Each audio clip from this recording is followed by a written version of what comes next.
നമസ്കാരം. കനേഡിയൻ താളുകളിലെ സായാഹ്ന വിശേഷങ്ങളിലേക്ക് എല്ലാ കനേഡിയൻ മലയാളികൾക്കും സ്വാഗതം. പ്രശസ്ത ഇന്ത്യൻ വനിതാ ക്രിക്കറ്റ് താരവും വയനാട് സ്വദേശിനുമായ മിന്നുമണിയുടെ ഫേസ്ബുക്ക് പേജുമായി ബന്ധപ്പെട്ട് ഉരുൾപൊട്ടലും വെള്ളപ്പൊക്കവും മൂലം ദുരിതമനുഭവിക്കുന്ന വയനാടൻ ജനതയ്ക്ക് സഹായഹസ്തവുമായി കാനഡയിലെ പ്രമുഖ മലയാളി അസോസിയേഷനുകൾ. കേരള കൾച്ചറൽ അസോസിയേഷനും വേൾഡ് മലയാളി കൗൺസിലും ഡൗൺ ടൗൺ ടൊറന്റോ മലയാളി സമാജം ചേർന്ന് ദുരിതമേഖലയിൽ ഭക്ഷ്യകിറ്റ് വിതരണം നടത്തി. കുടിയേറ്റ വിരുദ്ധ ലഹള നടക്കുന്ന UK കനേഡിയൻ പൗരന്മാർ യാത്ര ചെയ്യുന്നത് സ്വന്തം റിസ്കിൽ ആയിരിക്കണമെന്ന മുന്നറിയിപ്പുമായി ഫെഡറൽ ഗവൺമെന്റിന്റെ പുതുക്കിയ യാത്രാ നിർദ്ദേശം. 2024 ജൂലൈ 30 മുതൽ പ്രതിഷേധക്കാരും പോലീസും തമ്മിൽ നടന്നുകൊണ്ടിരിക്കുന്ന അക്രമാസക്തമായ ഏറ്റുമുട്ടലുകളും പ്രകടനങ്ങളും കലാപാന്തരീക്ഷവും അവസാനിക്കാതെ അവിടേക്കുള്ള യാത്ര സുരക്ഷിതമായിരിക്കില്ലെന്നും തീവ്ര വലതുപക്ഷ ഗ്രൂപ്പുകൾ കുടിയേറ്റക്കാരെ തിരഞ്ഞുപിടിച്ച് ആക്രമിക്കുമ്പോൾ കനേഡിയരുടെ സുരക്ഷ ഉറപ്പാക്കാൻ സാധിക്കില്ല എന്ന കാരണത്താലാണ് യാത്രകൾ തൽക്കാലം വേണ്ടെന്ന മുന്നറിയിപ്പെന്നും വിദേശകാര്യ മന്ത്രാലയം അറിയിപ്പിൽ വ്യക്തമാക്കുന്നു.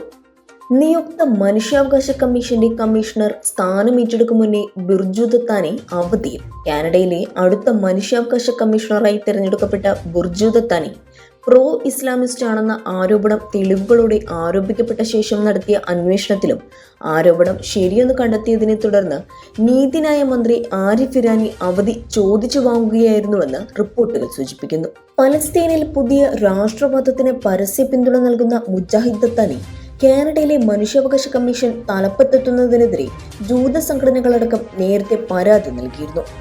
മിഡിൽ ഈസ്റ്റിൽ ആസന്നമായ യുദ്ധം ഏതു നിമിഷവും ആരംഭിക്കാമെന്ന ഭീതി പടരവെ നയതന്ത്ര പ്രതിനിധികളുടെ കുടുംബത്തെ സുരക്ഷിത കേന്ദ്രങ്ങളിലേക്ക് മാറ്റാനൊരുങ്ങി കാനഡ സർക്കാർ. ഇറാൻ ഏതു നിമിഷവും ഇസ്രായേലിനെ ആക്രമിച്ചേക്കാമെന്ന പിരിമുറുക്കം തുടരവെ നയതന്ത്ര ബന്ധങ്ങളും അവരുടെ ഓഫീസും നിലനിർത്തി നയതന്ത്ര പ്രതിനിധികളുടെ കുടുംബമടക്കം അത്യാവശ്യമില്ലാത്ത എല്ലാ പൗരന്മാരെയും സുരക്ഷിതമായ മൂന്നാം രാജ്യത്തേക്കോ കാനഡയിലേക്കോ മടക്കിക്കൊണ്ടുവരുമെന്നും ഗ്ലോബൽ അഫയേഴ്സ് കാനഡ അറിയിച്ചു. ഏതൊരു അടിയന്തര ഘട്ടത്തെയും നേരിടുന്നതിനും നയതന്ത്ര പ്രതിനിധികളുടെ സുരക്ഷ ഉറപ്പാക്കുന്നതിനും കാനഡ സജ്ജമാണെന്നും വിദേശകാര്യ മന്ത്രാലയ വക്താവ് അറിയിച്ചു. ആലപ്പുഴയിൽ സ്കൂളിന് മുമ്പിൽ വെടിവെപ്പ്. +1 വിദ്യാർത്ഥി സഹപാഠിക്ക് നേരെ വെടിയുതിർത്തു. വെടിവെപ്പിൽ ആർക്കും പരിക്കുകളില്ല. പ്രായപൂർത്തിയാകാത്ത വിദ്യാർത്ഥികളാണ് സ്കൂളിൽ വെടിവെപ്പ് നടത്തിയത്. വിദ്യാർത്ഥികളുടെ വീട്ടിൽ നിന്നും എയർഗണ്ണും കത്തികളും പോലീസ് കണ്ടെടുത്തു. അധ്യാപകരാണ് പോലീസിൽ പരാതി നൽകിയത്.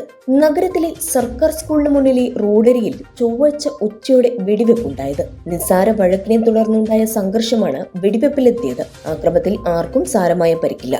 പാരീസ് ഒളിമ്പിക്സിൽ ഇന്ത്യൻ ഹോക്കി ടീമിന് വെങ്കല തിളക്കം. വ്യാഴാഴ്ച നടന്ന വെങ്കല മെഡൽ പോരാട്ടത്തിൽ സ്പെയിനിനെ 1-2 ഗോളുകൾക്ക് കീഴടക്കിയാണ് തുടർച്ചയായ 2ാം ഒളിമ്പിക്സിലും ഇന്ത്യൻ ടീം മെഡൽ അണിഞ്ഞിരിക്കുന്നത്. ടോക്കിയോയിൽ വെങ്കലം നേടിയതിന് പിന്നാലെയാണ് പാരീസിലും വെങ്കല തിളക്കത്തിൽ ഇന്ത്യൻ ടീം നിറഞ്ഞു നിൽക്കുന്നത്.